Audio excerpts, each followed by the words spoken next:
It's just another night for Supernatural Girlz. Real stories, real answers to life's biggest supernatural mysteries. And now for another exciting interview with paranormal experts from this world and others. Here's your host, paranormal researcher Patricia Baker, on the one, the only Supernatural Girlz.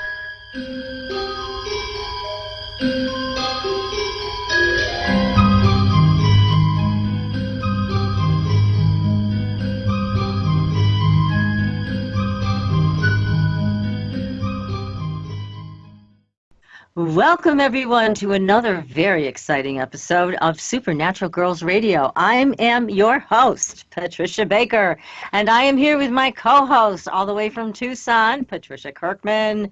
PK, how are you tonight? Absolutely fabulous. We had such a beautiful day in the high 80s. I know. Rub it in. Well, I have to say something like that after I went through the heat for the summer. I just want you to know that the heat's still here, but it feels good. Send it over. We need some heat. So it doesn't take long, does it? It doesn't. We are going to do things a little bit differently because our guest is Patrice Chaplin, and she is all the way over in London tonight, where she's 5 hours ahead of us. It's very late at night, and she is generously giving of her time to be with us. So we are going to start right away with Patrice, and then at the last half hour of the show, we're going to go and do our numerology, which I know, PK, you've got a very exciting numerology segment. We're going to go through paranormal news. We're going to talk about our upcoming shows. We have a lot to talk about in the last half hour. But first and foremost, I want to introduce our guest to you. She has a long and illustrious career as a writer. She's an internationally renowned playwright and author who has published more than 24 books. Her most notable works include Albany Park, Siesta, which was made into a film starring Jodie Foster and Isabella Rossellini. Into the Darkness Laughing is another work of hers, Hidden Star, Night Fishing, and Death Trap. Her stage play, From the Balcony, was commissioned by London's National Theatre in conjunction with Radio 3. As a bohemian in Paris, she has lived life. Let's admire this. I mean, it's amazing the life that she's led. So as a bohemian in Paris during the 50s and 60s, Patrice spent time with Jean-Paul Sartre and Simone de Beauvoir. She married Charlie Chaplin's son, Michael, and lived and worked in Hollywood. She was associated with Lorraine Bacall, Miles Davis, Salvador Dali, Marlon Brando, and Jean Cocteau, who gave her a starring role in one of his films. Now, we know Patrice based on her amazing paranormal books, City of Secrets, The Portal, The Stone Cradle, and the one we're going to be talking about tonight, which we loved. It's an incredible book, Lucifer by Moonlight.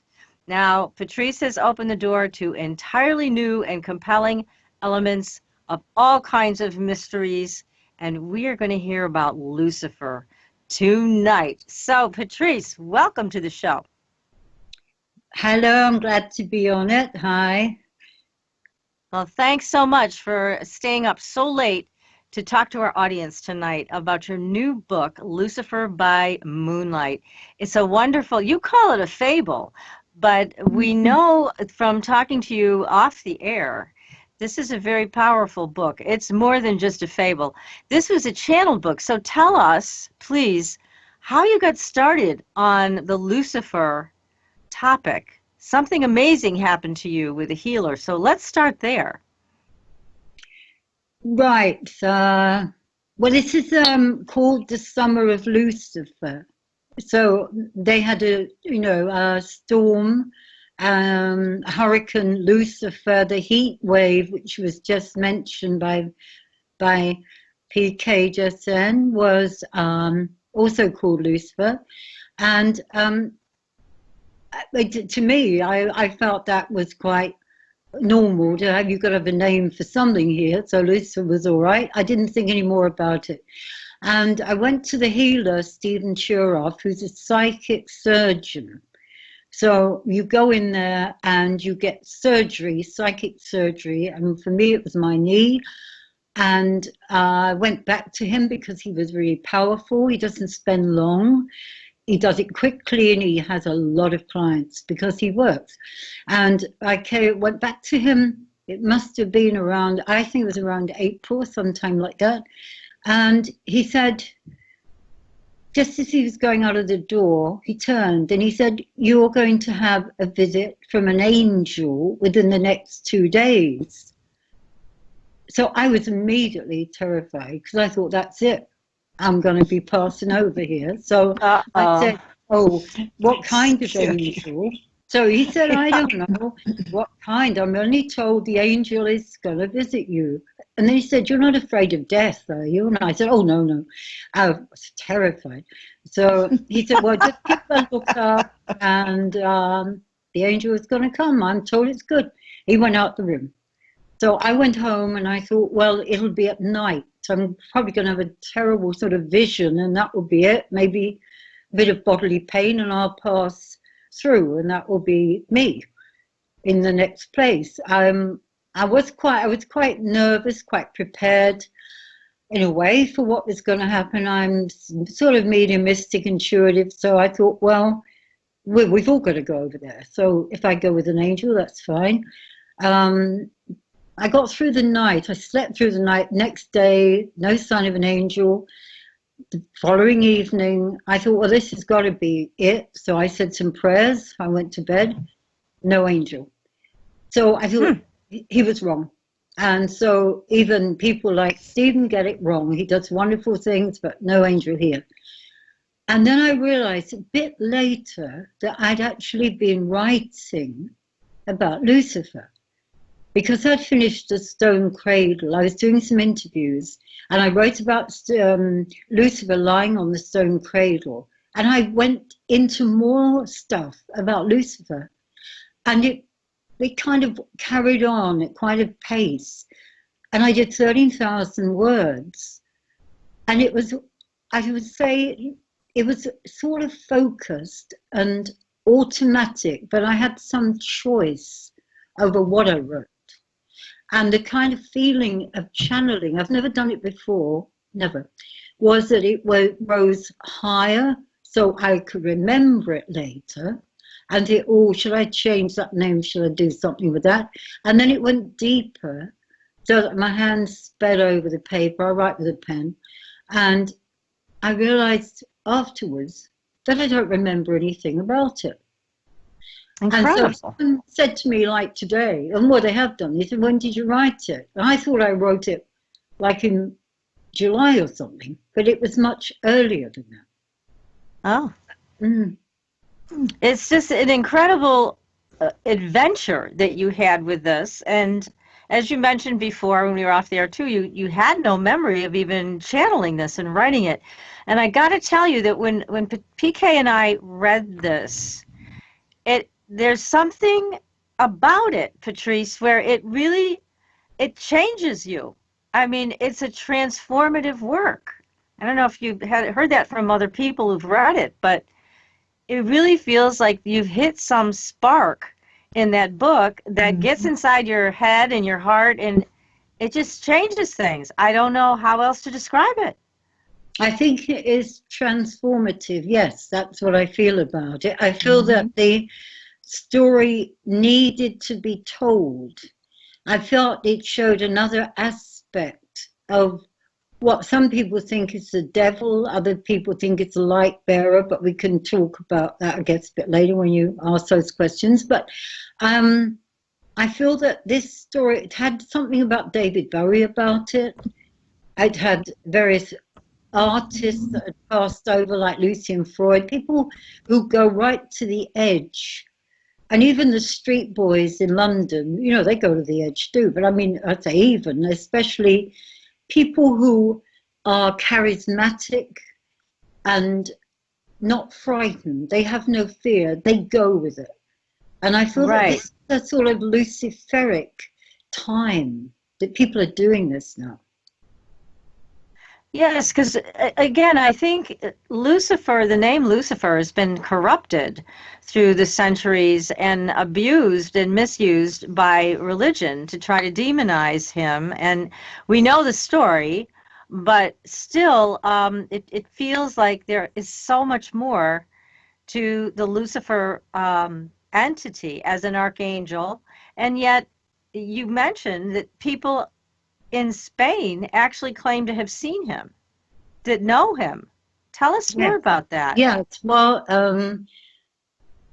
the legend is that Lucifer fell to earth in the area of the Pyrenees Mountains, which is dividing Spain and France, 5,000 years plus ago. So it'll be 3,000 years prior to Christ. And he was a child of light.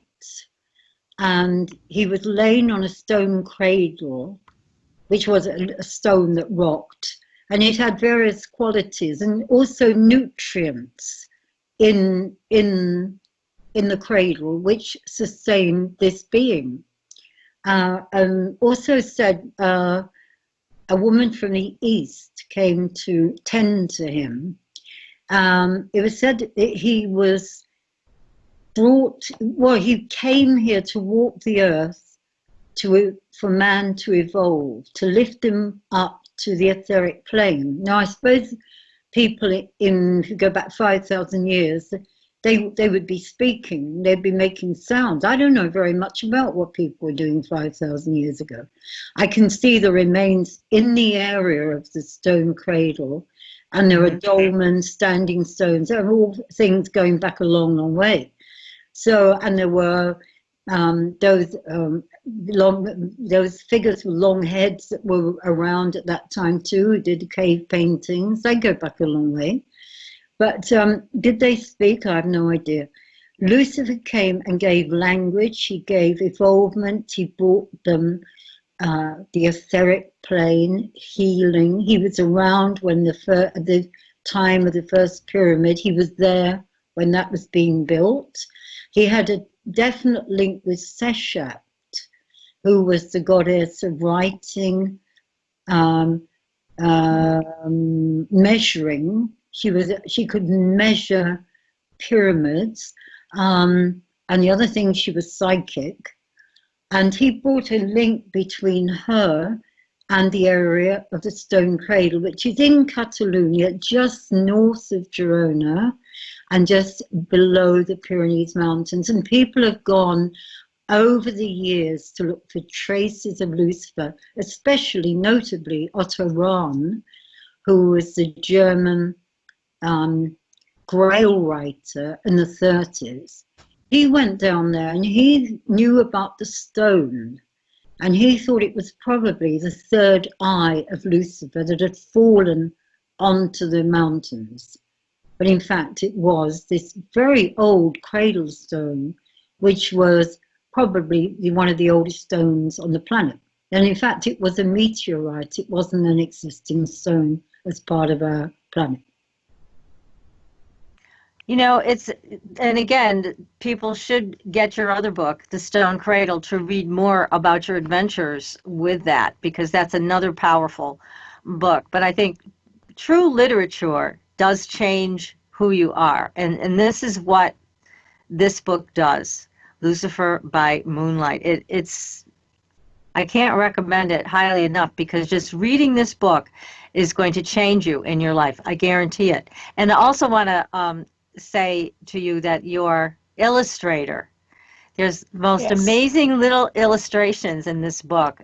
She did such a beautiful job.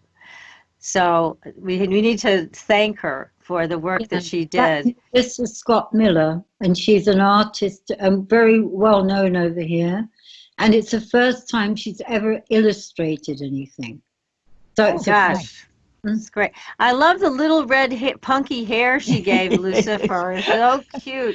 That was cute. Yeah, it was adorable. I'm sure their hair's red, definitely. Well, I have a question for you from the chat room, and this is from Vampira, who's saying, do you think Lucifer was demonized as a way just to create a nemesis for the church to carry out a political mission to increase their power? Probably. By probably, I mean, I'm not sure about the encouraging their or improving their power, expanding their power. I certainly think that there were things about Lucifer that did not fit in with their teaching and their male doctrine.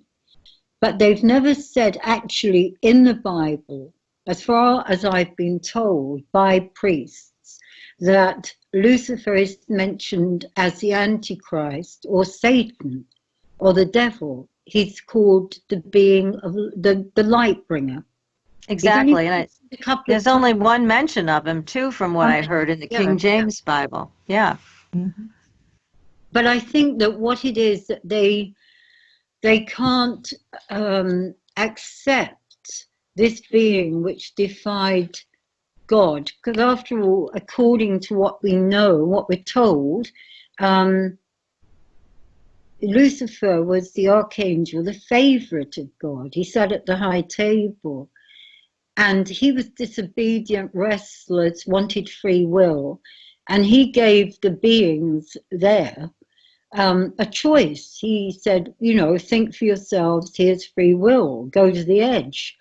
And these were beings that had one layer of thinking and behaving. They were obedient. So in exchange for what he did and said, he was thrown out. And so he caused the fall, which meant for him, apparently, according to many writers, especially to Steiner, he couldn't then be the master of Venus. And Venus was the place he loved the most. That was the place he needed to be his true home, his true love. And he was excluded because one of the fall, and the second because he used the number 5. So this was another, I've forgotten, the pentagram. He wasn't allowed to use the pentagram, and he did. So, I mean, the pentagram is another whole story to it. But he was then in the area we're in, where, we're kind of, from Lucifer's point of view, we're kind of limited. We've got a dual planet here. And his punishment was to remain here and on subsequent planets, similar, maybe less beneficial, but he couldn't die. There was no dying, no rebirth. And I felt that came through in what I wrote in this process. Yeah. He was, yes. I felt he was here for, this time round, he was here for redemption and not for, he stirs things up.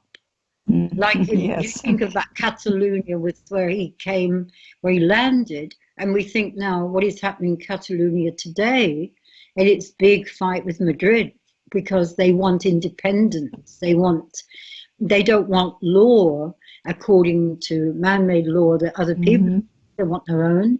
There's a lot of Luciferic stuff going on there now. And people in Catalonia, because he's a being of light, they don't wish to have him reviled. They're very, very clear on that. They built temples to Venus, which were Luciferic. They've got towers, buildings, churches, which are Luciferic. They have music, ritual. And these people call him Lucifer quite openly. He's the being of light. So there's no question. Not only that, there's a guild there, the Shoemaker Guild, who've been going a long time, called Luce for Light, which celebrate Lucifer. And the Celts, before that, they had Celtic settlements in that area. They called him Lug, L-U-G, and they too celebrated. So I don't think he's an archetype. I think he's an actual presence that will be somewhere around. What will he look like? Well, he's going to look like us or we'd kill him, wouldn't we? So he's going to be something like us, but he's going to have more to him. So that's how I would think. He's probably a wanderer. He doesn't stay put long. He'd be charismatic. And that's another thing the church don't like about him, is that he deflects light. They say he has no real light, that he takes the light from other beings and deflects it. And what is behind the dark, the void. Says a lot. So in Catalonia, they really revere him. Yeah. And that's so different than the rest of the world that has learned to associate him with bad things and Satan and temptation and all of that stuff. But somehow this part of the world was able to preserve a completely different legacy.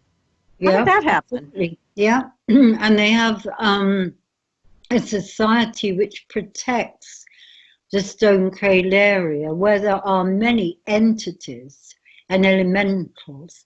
And they've been there for hundreds of years. I mean, they never see a human being. I mean, they've got a huge land full of old stones and the ancient trees. There are no people around, hardly any. But people used to go to the Stone Cradle to be healed. They used to go there to die, to give birth, and to get well. That was the idea of that place. And it has many interesting qualities to it. So it's certainly been used for many good things. They're not bad things. Exactly. So it's just fascinating that now this part of the world is caught up in trying to achieve their own independence, which is all about free will, right? So how fascinating that that's what we're watching right now in the world stage. And it looks like Spain isn't taking it very well. No, they're not. What is amazing about it is that just recently, last Saturday, there was a quite established flagship broadcast in Madrid, a political one, on RTVE, their main station, showing the Catalan leader, the deposed leader in Belgium. He was talking about he was prepared to go to jail for his beliefs, and so were his associates. And at that moment, the theme music from The Exorcist, the film, came on, underlying his words. And nobody knew why this had happened. It seemed like an incredible insult to the Catalan man. Also, it was I think it was Mike Oldfield. It was the bells, wasn't it? Something like, I forgot the name of the theme music, but the film was 1973. And it was definitely demonic, wasn't it? And yes, it was. Yeah. So, I mean, they were indicating that Puigdemont, the Catalan leader, was possibly Lucifer. And probably I think that the legend of Catalonia and Lucifer has probably penetrated Madrid by now. They've probably got their hands on that one. And it's very likely that they use this to discredit him as part of Catalonia and their belief. And many people they believe and they accept the Luciferic legend and history. It's so fascinating. And as a community, what are they like? I mean, are they a happy bunch of people? Do they have any differences in their community that are notable? You know what I'm saying? Is it? Yes, they do. This is the Catalans. Yeah, they do. They're quite. They're proud. They've got a heritage. They've got a history. They're old. They go back a long, long way. They believe in their own country. They're going to give, but they don't want people taking. They to fight for their identity. It's more than independence. Fight for their identity. I was there in late 50s when Franco and the regime were very strong in Spain because the Second Republic lost the Civil War, and Catalonia was part of the payment that they fought hard and lost. And I remember that these people fought for what they believed, even if it meant that in the night cars came, well, they were called blind cars, they had no lights, and took various Catalans away to jail or to death, but they were never seen again. Oh my God. That's sad. Yeah, in spite of that, and people, old enough like myself to remember it, they remember it only too well, and they say this is a replay of what we've been through before. So I feel that they're prepared to fight. They have their own language, they have their own dancing, they have their own culture. They're different to Spanish.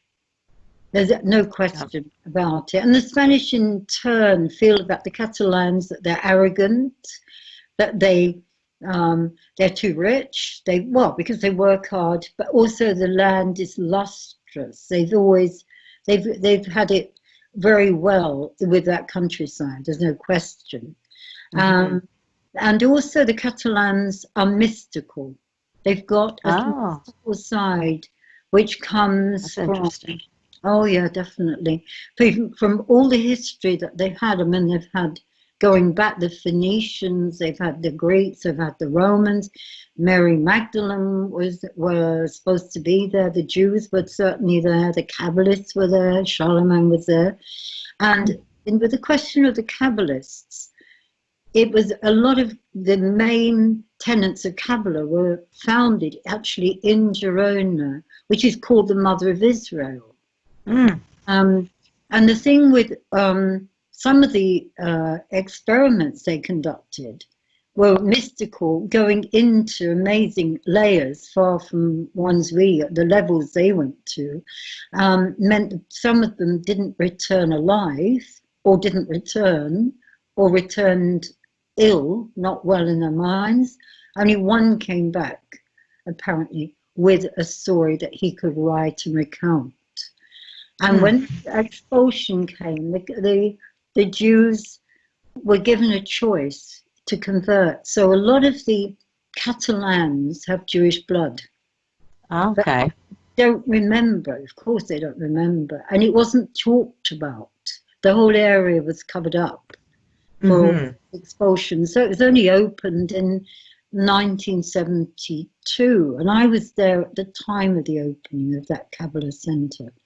And it was very important to the whole of the Jewish system. And I still remember getting money for it, from going to Hollywood and talking to people like Kissinger and Barbara Streisand and getting money to keep this going, this place, which was, now it's going very well, I must say. But so there's a mixture. There's a lot of strange things that go on that these people accept. They say, it's the way it is.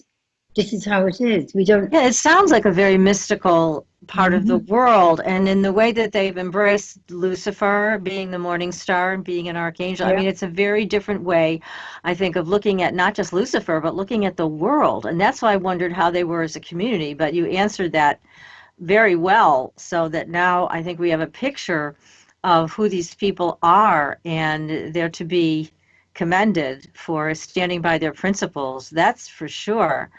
Oh my goodness, this is fascinating, Patrice. Well, again, we are speaking tonight with Patrice Chaplin, who is the author of a new book called Lucifer by Moonlight. It's terrific, and I think everybody in our audience tonight would really enjoy reading it. And this is true literature. It is the real stuff that transforms your life.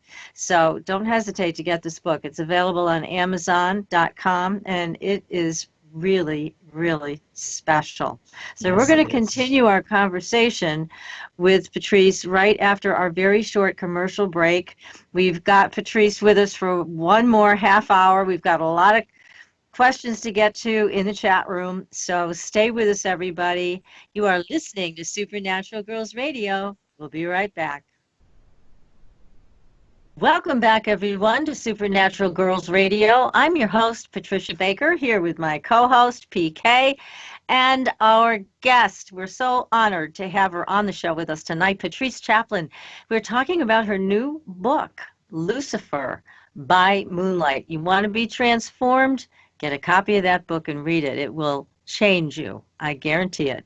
So I've got a bunch of questions for you, Patrice, and then we're going to get back to that conversation we were having off the air because it was amazing.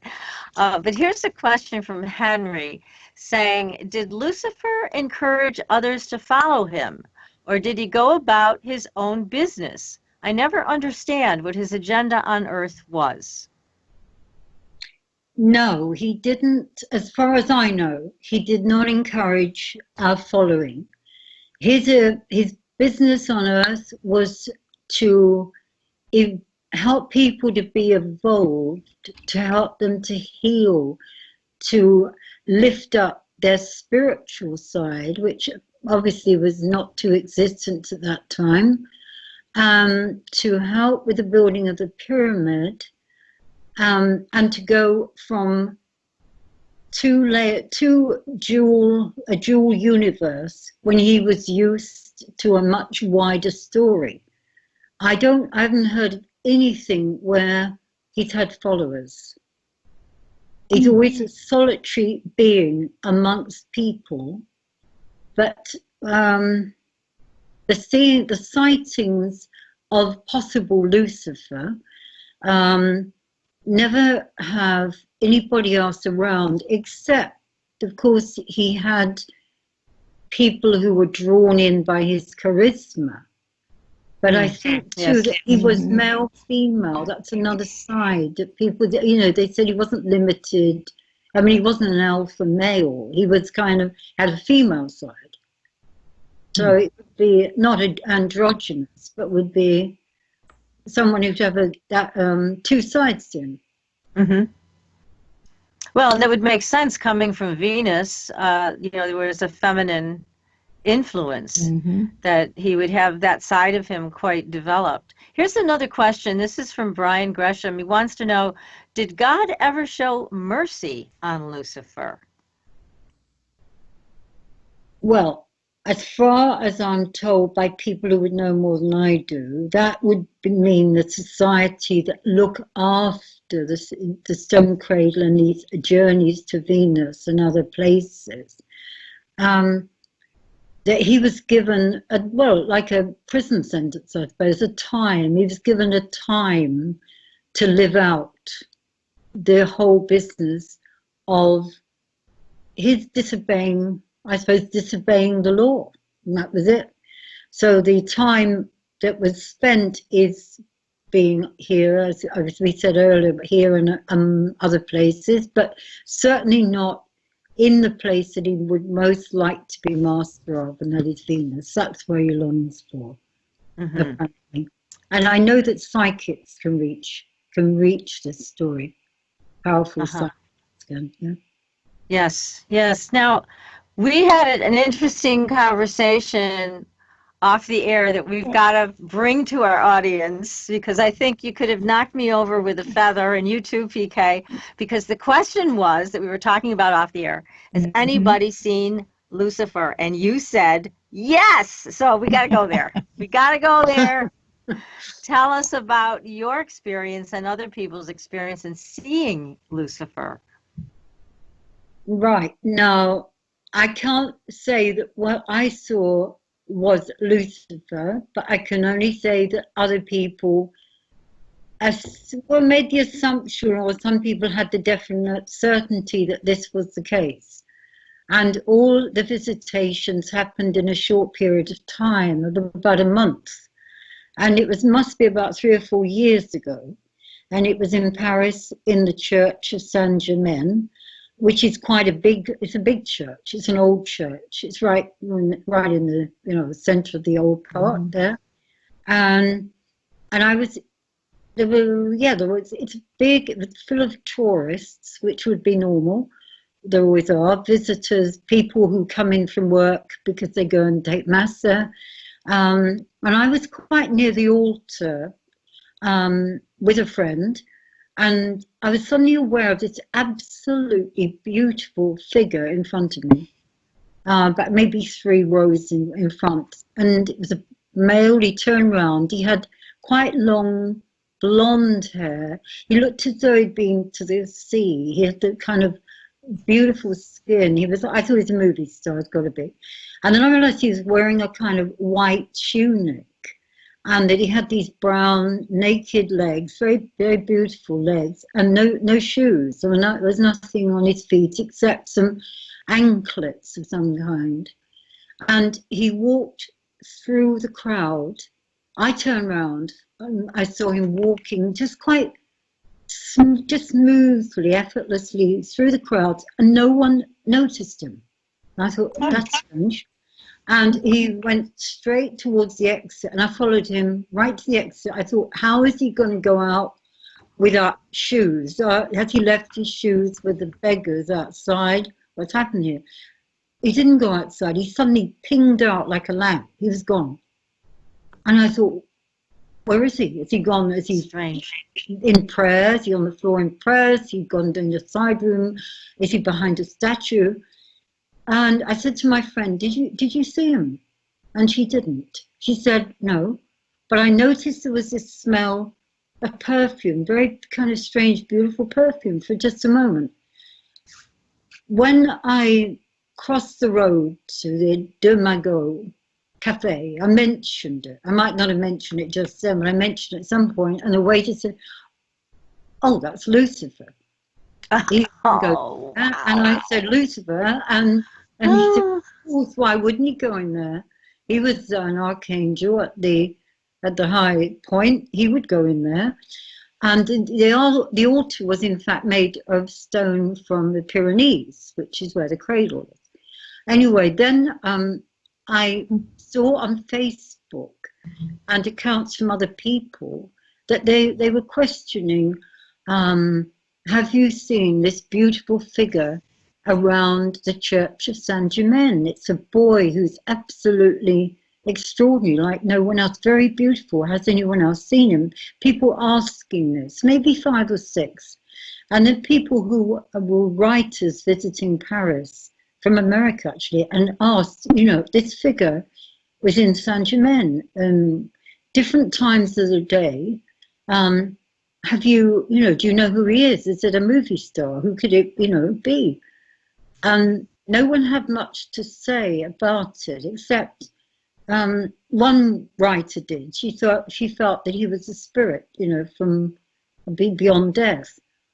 But the waiter in the De Magot was certain that the word on the street was it's Lucifer. Now the visit stopped, and they never came back again, as far as I know. But I did write about it. I wrote about it on Facebook because I was very drawn by this experience. I have no more conclusion about it, really, except that the power of the being was very strong. You wouldn't get that in a normal human being. Incredible. Oh my goodness. What an incredible experience for you and for other people and for the person in the restaurant to say, oh, that was Lucifer. I mean, it's like, it's just accepted. Yes. Yeah, that's who it was. It's incredible. Well, here's another question for you, Patrice. This is from Brian, who is asking, hi, Patrice, are the portals you have spoken about previously also a gateway for these Bible entities like demons to slip in and out of our world? Well, I don't know who slips in and out. That's for sure. I do know there are portals, and that if you've done the work, you've done the preparation, you've got there, you can do it. You go through. Not your body, but your consciousness goes through to other energies, other places, other sources, and you can take long journeys. Equally, beings or entities or energies can come in. And I remember when I wrote the book to City of Secrets, which mentioned the portal, I did get a call from NASA, which asked me if I'd come across any artificial portals. And I'd only come across at that point one non-artificial one. I had no answer for that because I don't know what they were like. But apparently they were made by Howard Hughes when he came back in 1933 from his visit out there. When he did the journey with what he called the Southern Cross, which is the same as the constellation of the Bear, apparently. And he got a boat, which he called the Southern Cross, got it in Scotland. And I gathered, too, that he went back and made replicas of the portals. And they said to me it was an aviator. I didn't think at the time about Hughes, but it's the obvious one. And then I heard later it was. And they didn't have the necessary filter of a natural portal. So things did come in. So things slipping in and out. Well, I heard a couple of things, but not too alarming, I must say. But they were things like from a being of 50,000 light years away that would appear at some point, I guess in 50,000 years, I don't know. But that one wanted to know what we could expect, what he looked like. There were various things like that. And incredible that NASA called you about it. I mean, someone, Yet they ask questions about things they know nothing about, right? Yeah, but they knew that they were there, and they knew that they had to shut them down, so they called you for help. Yeah, they destroyed. Oh my goodness. Well, getting back to Lucifer again, here's a question, because again, so many people have been taught to associate Lucifer with Satan or Lucifer with the Antichrist. And again, I question all of that at this point. But here's The Walking Dead is asking, he would like to know if there is an Antichrist who is walking our earth now. So do you have any information on that? Oh, I would say a lot of them fit that bill, but I don't know personally one. But I think a few people have got enough dark side to them to encourage and open the door for evil. I would say that. But an actual figure, no, I don't know. I've not heard of it. Okay. All right, good. So again, with Lucifer, this is intriguing us, like to the nth degree, because this is an archangel that possibly we have been taught to leave out. So many people pray to angels. They ask for help from Archangel Michael. They ask for help from Gabriel or Ariel, Castiel. But sounds like the people in Catalonia are the only people who have asked Lucifer for guidance and help. Do you think that's true, that they've learned how to do that? No, I think there's another place in the desert, which is further east. I've heard about that, where it's equally, let's say that people approach that subject because they want answers and they want to have rituals which benefit them to do with the light. I mean, there was a small cradle, the only other stone cradle I know about, or I've been told about, and I don't know every stone cradle, but only one was in Ephesus. Ephesus, where the Virgin Mary ended her days, and this very small stone cradle, but it was apparently stolen by the Knights Templar and never seen again. But people would record this cradle. Oh my goodness. So what do you think people should do, or do you have any suggestions? What if people want to find out more about Lucifer? What if they want to contact him as an entity? Do you think that's safe to do? I would say to go through Venus. That would be the thing. I think that to make a supplication to Venus would be the right thing, like a chant, Om Shukraya Namaha. Those chants to Venus, they would be, I would think, one way. I don't know, I have no idea how you could call up Lucifer. I don't know. Unless Lucifer chose to be someone's guide psychically, then that would be apparent. But I don't know. I mean, I feel that the church know a lot more about Lucifer than they say.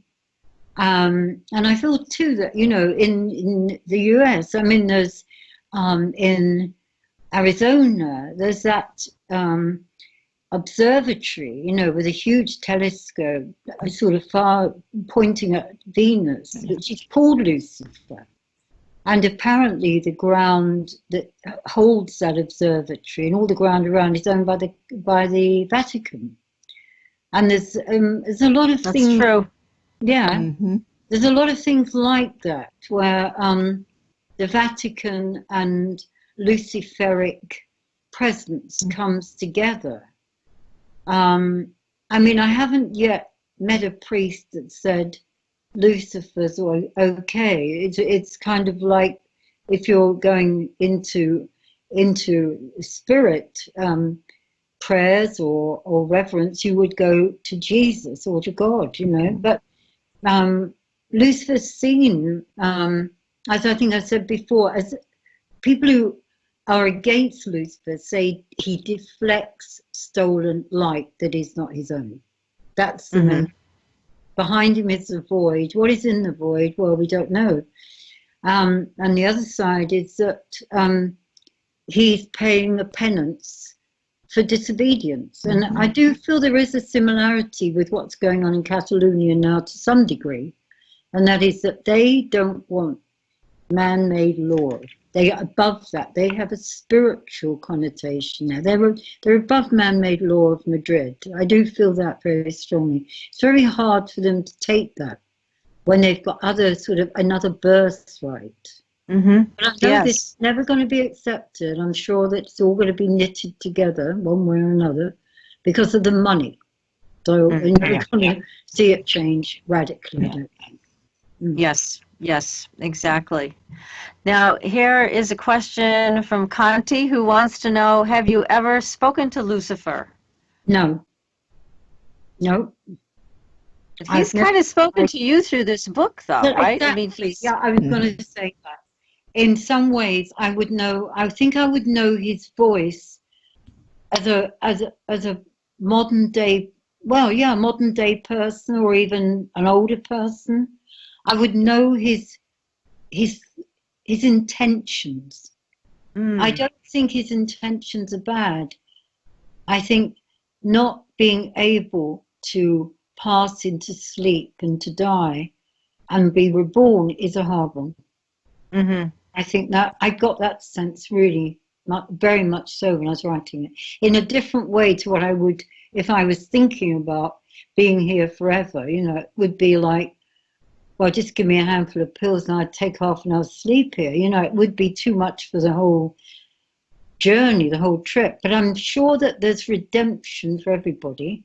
And I feel after having written that and meeting an idea of redemption, which I certainly didn't have before I wrote it, I think that redemption is the answer to all of it, really. But we have to see. Yes, that makes sense. I can see why you're saying that. Now, do you have the sense that Lucifer is going to be channeling more information, maybe to do a second book in detail about answering some of these other questions? Well, yes, I did feel that there would be one about Lucifer in Paris. I thought that would be one that would be possible. I felt that. That was kind of like being nudged into my head, you know. Yeah. Whereas I thought it would be a marvelous idea. But as the first book didn't come from a marvelous idea or any idea, I don't know. I think it's a question of whether it happens. I couldn't suddenly write a book. It would have to, I think, again be channeled. Because on that subject, I don't think I could sit down and write it. No, he couldn't have picked a better writer than you, Patrice. That's for sure. Definitely. Now, here's another question too. I'm sorry. Did you have a question, PK? That's all right. Go ahead, honey. Answer Okay, this is from the chat room again. This is from Lucky One, who's asking, do you think it is a conspiracy to make Lucifer good so people will fall away from Judaism or Christianity? No, not at all. Because I think people will stay with what they believe. And I think Lucifer is a kind of an extra, unanswered, unsorted presence. We haven't quite got him. I think that people like Rudolf Steiner, I'm not an anthroposophist or anything, but I know people who are. And I think that he plays a part, a big part in our evolvement, which is not recognized. And maybe that is what's being pushed through. And I feel that the bad ones, like Ahriman and Satan, I mean, all the dark side is avoided as best as possible, or prayed for, or whatever one does. But I think Lucifer's out there with the creative ones. I think there's a feeling of dry wit and sophistication. I don't feel he's an inelegant being at all. And I feel he's been around so long, he knows the story. Right. Yes. Oh, that makes a lot of sense. Gosh. Definitely. Go ahead, PK. You had a question? Well, I was wondering, considering that Lucifer has taken on so many different roles, shall we say, has that impact created a more opening for people to be acceptable to, we'll say, Lucy as well as Lucifer, etc.? Yeah, I think so. This is just personal view. I would say yes. I think that the Lucifer, the hooker on the streets of rough London, I'm wearing her furs, is the other side part of Lucifer. And I think that would, it would just be an adjunct to that. It would just be another side, which is something that's already happening. People are recognizably, androgynous, or they have two identities, or just one identity, which is other than the one they're born with. Right. But I feel that that Lucifer would have more than two, I would have thought. It just felt like there was so it was opening doors for other people to see that you don't have to be just one person or in one direction, that all things flow together, the good, the bad, and the ugly. But for the most part, it's opening doors to look at things in a different light. Yeah, that does seem like part of what he's saying is accept yourself for who you are, be who you are, live to the fullest. It does seem like part of what we took away anyways from this wonderful book. Well, unfortunately, I know, Patrice, you need to go and get a good night's sleep, and we can't thank you enough for joining us so very late at night there in London. But we're so happy to hear from you about your new book, Moonlight. It is good. It is a great book, everybody. If you want to transform yourself, get that book. It is terrific. And Patrice, we hope you'll come back and join us again when your next book comes out, which I'm sure won't be too long from now, knowing what a great writer you are. So thank you. So everybody else, stay tuned. We're coming back. We're going to be doing numerology of Lucifer and many other things for the last half hour of the show. So we're going to take a short commercial break, and we will be right back. Welcome back, everyone, to Supernatural Girlz Radio. I'm your host, Patricia Baker. I am here with my co-host, PK, and we've just had the most amazing discussion. Yes, we have. Whoa! With I Patrice think I'm going to Chaplin. look for him after she described what he looked like. I want that man. Well, and she writes about that in that book, Moonlight by Lucifer. It is, people get drawn in by his charisma, and you can see why with the way she described him. It's just fascinating. So I just wouldn't have thought of him having long blonde hair. Yeah, about Don't it, ask me why. I would never thought of him being blonde. Yeah, well, in the book, he has red hair. And so here, when she saw him in person, he had blonde hair. Very fascinating story. So anyway, so what we're going to do now is we're going to go to the numerology segment. But before we do that, I just wanted to make a couple of announcements because on November 22nd, which is next Wednesday, we did a pre-recorded show, and it is one not to miss. It is an interview with Robert Abatello, and he is a practitioner of acupuncture, naturopathy, homeopathy, and herbalism, and he treats Lyme disease and autoimmune disease. We've had a lot of requests to do a show on this, and so we took this opportunity right before Thanksgiving to air this show for you. So next week, that show will air at our regular time, 7:30 to 9 Eastern, and you will hear some incredible information about Lyme disease, autoimmune disease, and how to heal from these terrible scourges on humanity. But Robert's been treating patients now for over 30 years. He's very knowledgeable. He has great, great information. This is a do not miss show. If you know anybody who's struggling with Lyme or autoimmune disease, be sure to tell them about the show on November 22nd.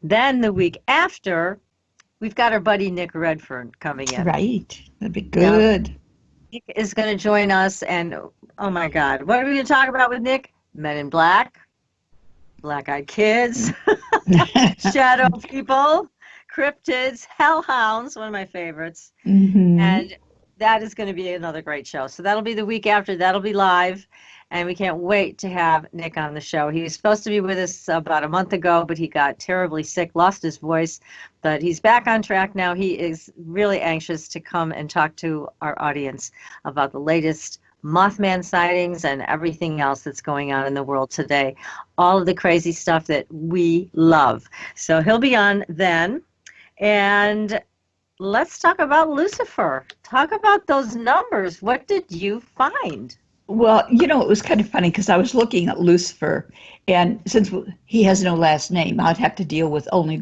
the first name, which is the physical self. Right. But Lucifer becomes a 38-2 person, which means he can't really process alone. He has to have someone to work with. He needs a partner.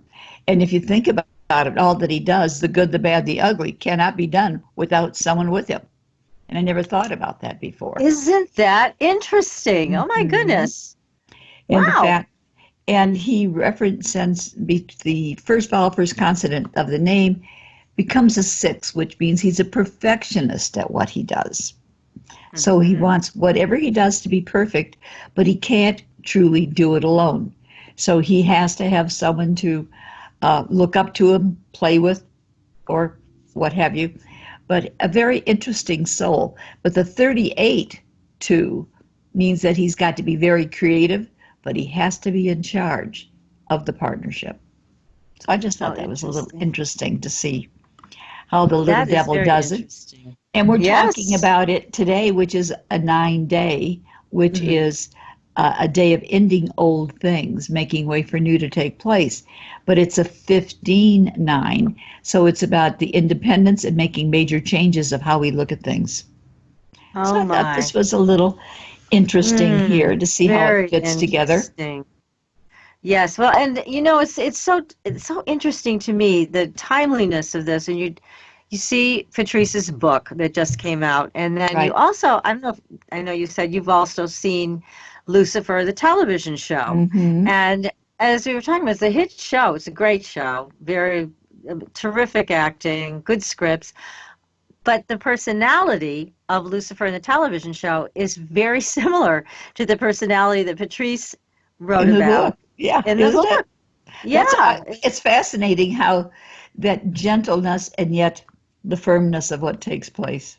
Oh yeah, and the sense of humor and everything that comes across in the television show also came across in Patrice's book. Again, she wrote about this person, this archangel, quite as a channeled kind of information book, but it's so similar. So, anyways, fascinating. I loved it. It was great having her on talking about it. After watching the show and of course talking with her about the book, and that's why blonde hair just went, because on the show he has black hair. Yeah, he does. Yes. So I kept thinking of that and going, blonde hair, it didn't fit. Well, of course it There does. it is. He There can it be anything is. he wants to be. That's And he right. is. And whenever he can just bug out like a light bulb that goes off. That's what she That's saw. Yeah, exactly. He was there and then he was gone, He's like gone. shutting off a bulb. Yeah. Amazing. It is amazing. It's totally amazing. So you have other numerology information for us tonight. Well, we were talking, different ones have asked about master numbers or double numbers or seeing the same numbers. And the master numbers represent an opportunity to really, they're showing us a turning point. When we see something like that, repeating numbers, or they could appear on a clock, what we look at on a daily basis, all of a sudden we see certain numbers all the time. And the more I look at those, I'm seeing them more as a wake-up call. Take a look at what the number really shows us. What is it about? What does it open for us? Because Yeah. it isn't just, if we see the same number all the time, well, the number relates to a single digit or it becomes a master number. So I was taking a look at all the master numbers particularly, but the number 11, which is a master, but it has to do with yourself because it's really a 2, because I always go to the single digit. It makes it easier to read, but it doesn't take away the impact of the strength of the master. But the 2, it's all about doing for yourself, receiving information from a higher element, and it's about sharing it with another. 2, again, partnership, which is what we were talking about, Lucifer in his own way. So it's a fast-paced energy, but it makes changes, and it makes us want to make things happen. So when somebody sees something, PK, like an 11:11 on the clock over and over and over again, that's an opportunity, as you said, to wake up. Some people see the 11:11 as a gateway. So it's telling you here's a gate that you can pass through. Exactly. So what do you suggest to people? I mean, should they sit down and kind of meditate for a few minutes, take a deep breath? I mean, what should they do when they see something like that? I said, it's opening doors. Anytime we see double numbers, take a look at first what the number itself represents singly, then take a look at what it represents as a pair, because you're looking at it from 2 different directions. The 11:11, it's a 2, but it's also a 4, because the 2 11s, but it's directing us to be doing something in a partnership or in a relationship that we shouldn't just sit back and let things transpire. We need to jump in and make it work, because you're given the opportunity to be the partner, the leader, the sensitive one to what is taking place. And I think also, doesn't it give people an opportunity to take a pause? Because let's face it, we're all running around crazy in our lives doing too many things. And so you stop and you see 11:11 on the clock. I mean, it could be that moment that you just take a breath and pause from the busyness of life to just reconnect internally, reconnect spiritually, whatever it is that you need to do in your life. Yes, and also when you take a look at how the numbers are represented, as they say, using it singly or doubly, or as the 11 itself, as a master number, or as the 2, which is about a partnership or wanting a partnership, wanting a relationship, or if we're having the 11:11, it becomes a 4, so it's something to do with working through a partnership and or a relationship, or setting one up to be worked through. So anytime you see numbers that come, I find, and like I said, I have a tendency to go back to the singles because it gives a quicker view of what's taking place. But when you look at it overall, it's opening doors for us to reevaluate. As you say, stop, smell the roses. What does this mean to you?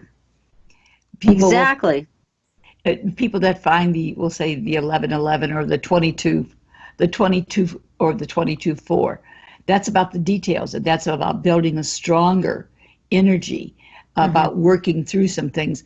But it's also physical, because 4 deals with health and healing. So when we're looking at that, it's saying stop, take a look, but also 4 is rules and regulations. So what are we letting slide by that we just take that extra time? What is it going on in our life at this moment that we need to take another look at? just Now, when open you the see door. something like the 4, which is also about rules and regulations, is that also time to see, are you being kind of a scofflaw? Are you ignoring some rules and regulations? Do you ask yourself that? Definitely. Or how have I been feeling? Gee, maybe I should get that checkup that I've been putting off for a long time. 4 deals with Okay. health, but it also Mhm. deals with land and property. So maybe we've got a deal that's ongoing. So Mhm. look at it a little more thoroughly. Is giving us an opportunity to invest in a future or something that's coming up. But we need to take a look at, is it for us to look at right now? See how it Okay. fits with what we're doing on a day-to-day basis. You know, we may Yeah. all of a sudden have inherited a few dollars, and all of a sudden we're getting all these pushes about land and property. To me, that would say, hey, you've got a good place to invest money, and this is a perfect time to do so. Anytime you Yeah. see a lot of numbers that are duplicating, it's telling us to take a look, a strong look at what they Mhm. represent. Yeah, I think you're absolutely right. And it's a wonderful opportunity to do that and to take that pause so that you don't miss that intuition or whatever it is, that guidance that's trying to make its way through to you. You know, when you're busy running around doing whatever you're doing in life, whether you're taking care of your children or your parents or you are going to school, doesn't matter. It's just everybody's caught up in a stream that is extremely fast right now. Definitely. You know, Very one fast. one thing I'd like to suggest is when we see double numbers or when we see repeated numbers, I'll put it that way, because sometimes we don't see the double number. We'll see maybe 3, 4, and 5, or we see a group of numbers. Add the numbers up and put it in a single number and take a look at what's going on around you. Take a look at how many times the numbers that come at you like that add up to the same number. They may be different numbers, but they'll still say maybe it's 245, and then the next time it's 452, or a combination. That when you total them, they end up being the same single digit. Very So interesting. that gives Yeah, us something else to look at or look forward to. it does. It does absolutely. Now we're coming into Thanksgiving Yes. next week, and what does that look like from a numerological perspective? What do you think? Is this going to be a tumultuous time, or is it going to be nice and calm and peaceful? It's going to be, I'm not going to say peaceful, it's going to be entertaining. We're going to be Okay. more social with one another. We're going to be, people are going to be more willing to share, get things together, and enjoy what's going on. This is the last go around this year for having a good time or letting things feel good, because December is going to deal with a lot of work for us. But for this month, creativity, communications, make those little goodie bags that you want to send to different people, thanking them for what they've done this year. Perfect month to do it because you're very creative. Great time to make notes up. I had a client that was so sweet. They brought me a package of different goodies all wrapped up beautifully in little Mm, orange bows and different things, and a beautiful card that they had written and done themselves. And it just meant so much because that personal touch. Use your creative juices right now. That's what this month is all about. And okay. share on Thanksgiving Day your talents. That sounds good. So we don't have to be too overly concerned about disasters. We can just enjoy. Yeah, enjoy it because it's a good time to share, communicate, bring things up that maybe that we've put off talking to somebody about, because Mhm. it's a time when we're very forgiving. 3 months to communicate. We are very good at forgiving what's been said in the past or build a bridge that we could all walk on. That's nice. That's a wonderful message for Thanksgiving. I love that. That's terrific. So as we go further in the year, well, again, I want to urge everybody to contact you because patriciakirkman.com, you have the ability to give people a private reading so they can find out what's coming up in their lives over Mm-hmm. the next year and do whatever they need to do to get ready for it, be their best selves, etc. So that's at patriciakirkman.com. The people can go there and have a session with you. Now, you do hour sessions, right? I But you do also half do. hour or an hour, depending what a Okay. person needs. I like to give them what they have to have, not what convention says they're supposed to do, And because you you never also know. teaching classes Yeah, too. I'm going to start teaching classes again in January. Okay. Now, also, they should contact you because this month, with it's all about the creative side and whatever, in communications. What about our dreams, my dear? Yes, it's a great time of year to focus on that. And that is your magic. I mean, that's your internal magic that you can reach at any time, and it doesn't take much effort to create that relationship. So, yes, people can find both of us on supernaturalgirls.com, and they can contact us at their convenience. And we both have our emails there, and you can just shoot us an email. If you Oh, have a yeah. question, if you have a question about dreams or numerology, just shoot it over. If you want a session, we can arrange that for you. So very good. Now, we do have some paranormal stories to talk about. We certainly do. One of them is about booms, the booming noises in Alabama. Now, I don't know, these Alabama noises are not just in Alabama. I mean, we've heard about them all over the world. In fact, some of my interns told me that they heard them in Westfield, and they pulled out their cell phones, taped it. Nobody knows where it's coming from or why it's happening, but it's very concerning. Again, a big noise like that out of nowhere. We've also seen there's a big earthquake swarm that's been happening in California. So that's going on. And you have to wonder, are these things connected? The solar storms, the earthquakes, we've had some big ones in the world in the last week. And are they all connected? So that's on our Facebook page. So you definitely want to go there and take a look at that Alabama story. Now, if you have sounds that you've heard and you've taped them, send them to us. We'll play them on the air.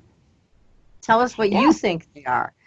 We'll give you an opportunity to share with everybody what you think is happening. Or if you have an experience, if you've seen Mothman, if you've seen Bigfoot, if you've had an experience with Men in Black, we want to hear from you. And again, you can reach us on our website, supernaturalgirls.com.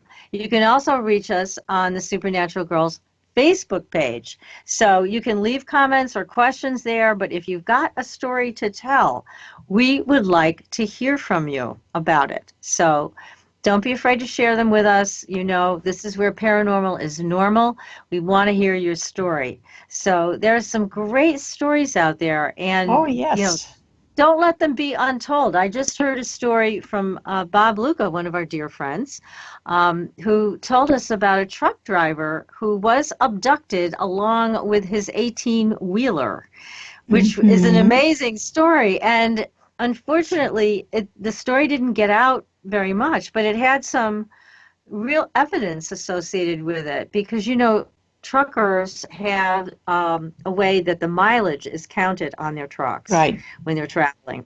And this trucker was going, I forget where, it was quite a distance, and the mileage only showed 14 miles. So he was picked up with his truck. Yes, and unfortunately this gentleman has passed away. So we've missed an opportunity to hear directly from him and tell the story to our audience who wants to hear more of these. But I know there's lots and lots of stories like this out there. And people sometimes feel shy. They don't want their name associated with it. They're afraid they're going to get picked on about it. You don't have to worry about that with us. If you would like to keep your name confidential, we will keep your name confidential. So that's not a problem, but you can write to us. We'll respect your confidentiality if that's what you'd like. But if you'd like us to tell the story on the air, we are going to start doing that and collecting these stories. There's lots of stories here in Western Mass, in the hill towns. There's been sightings of all kinds of strange things, so I'm going to start collecting them. And again, feel free to contact us so that we can get your story out there. I was also going to say, if they're interested, every day I put out a brief of what the day is all about. So if they would like to know that, they can go to my Facebook page and join in every morning. There's what the day is about universally. Right. Give them a heads and up. that's a very, very helpful information. Always. Always. And the other thing that we had on our Facebook page this week, which I thought was extremely cool, and you all may have heard of it before, but it was about Bigfoot braiding the manes and tails Yes. of horses. Uh-huh. I love that. Amazing. And it was the cutest thing. And they had beautiful pictures of manes braided. I don't know if Bigfoot did these, but certainly this has been done. And it's been reported numerous times by people who own horses. And they come out and their horses' manes and tails are all braided beautifully. Yeah. Now, what that is, I don't know. What do you think's going on? I don't know. It's nice to know they're that talented.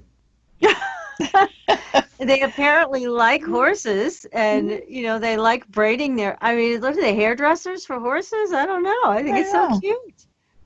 It's different, definitely different. I mentioned to you earlier there was a meteor that hit outside of Phoenix last night, about 8:15 last night, and they were talking about it, and so they were talking about the after part. So people in the area, take a look. You never know what's going to happen next. The way things have been going lately, everything's a little crazy. It is, and you never know when they report a meteor. Is it really a meteor, or is it something else? So you always want to watch the follow-up on that, and also talk to other people who saw it. But a meteor is pretty straightforward. If that's what it was, then everybody. And the other thing I was going to mention is a couple of weeks ago we posted a picture of a cloud that looked like a plate. Actually. Yes. And I've had 3 or 4 other people comment or send me a note saying they've seen this strange cloud over their area as well. So there goes the big question: cloud or not a cloud? Yeah. Because it's so perfectly set up as a plate. That's right. Very interesting. And again, a lot of these things, not all of them, are on our Facebook page. So be sure to go to our Facebook page, Supernatural Girlz. Give us a like, follow us.